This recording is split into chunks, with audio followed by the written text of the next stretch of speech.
I worked as a postwoman for a few months. It wasn't a great job.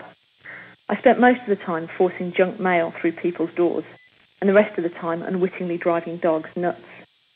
The one good thing about the job, though, was the walking and the opportunity it gave to become intimate with small slices of the city. I liked the glimpses I got inside offices and factories, the distinct atmosphere of domestic porches. When I got home in the afternoon, I'd try and write about some of these things. When I came to start writing The News Where You Are, I looked back over these notes. I'd remembered them as disparate ramblings about nothing in particular, an old people's home with endless corridors, a hospital converted to a casino, a 1960s office block about to be demolished. On looking again, though, I noticed the same theme kept emerging. What seemed to fascinate me was the idea of what we did with old things.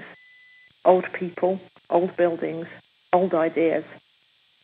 Some were destroyed, some were reinvented, some were hidden away. I began to wonder what traces were left by the people and places that vanished, what marks they left on those that remained.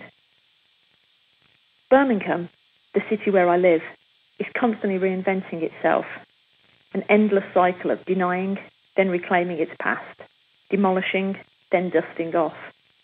There seemed a clear analogy with the world of celebrity, an obsession with surface over substance, a fear of the faded and the unfashionable.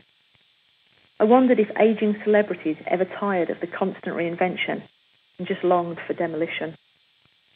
The main character in the book is called Frank, and he's a local TV news presenter. Like most people, I have a terrible fascination with local TV news.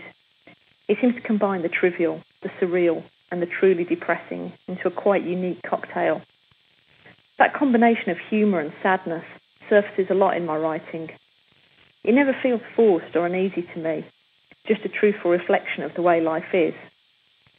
I liked the idea of an apparently corny anchorman with his painful gags and tortuous puns, masking a more melancholy, thoughtful person. Frank has done the job for years. He's seen so much come and go in the city, from the small stories of forgotten people dying alone to grand civic regeneration projects. He finds these memories of past stories, places and people constantly intrude on his present.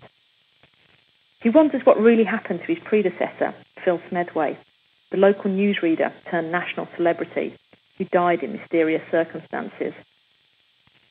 In What Was Lost, I wrote about loss, memory and the impact of the shifting city around us. The story was set in a shopping mall and revolved around the disappearance of a child detective. I started writing The News Where You Are with a completely different set of characters and concerns. And yet, now I've finished it, I find that once more I seem to have written about loss, memory and the shifting city. I suspect that I could write a buccaneering adventure novel set in outer space and still these themes would emerge. Perhaps when they stop interesting me, I'll stop writing.